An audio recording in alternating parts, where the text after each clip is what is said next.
राज ठाकरे आणि उद्धवजी ठाकरे यांनी एकत्रित यावं आणि महाराष्ट्रामधली जी विरोधी पक्षाची जी काही पोकळी आहे आता सध्याची ती पोकळी भरून काढावी आणि ठाकरे या नावासमोर स्वर्गीय बाळासाहेब ठाकरे यांचं जे कार्यकर्तृत्व इमेज आहे ती इमेज खरं तर या दोघांनी आत्ता विरोधामध्ये काम करून खरं तर महाराष्ट्रामध्ये ही पोकळी भरून काढली पाहिजे.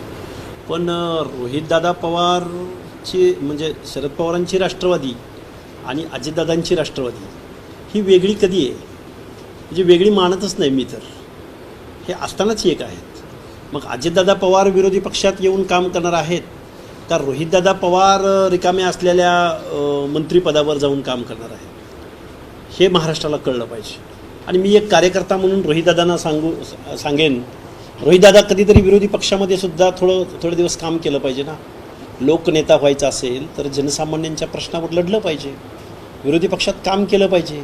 नेहमी सत्तेत राहाल तर मग गल्लीत गोंधळ आणि दिल्लीत मुजरा. तुम्हाला अमित शहाजींना जाऊन नमस्कार चमत्कार करावे लागतील.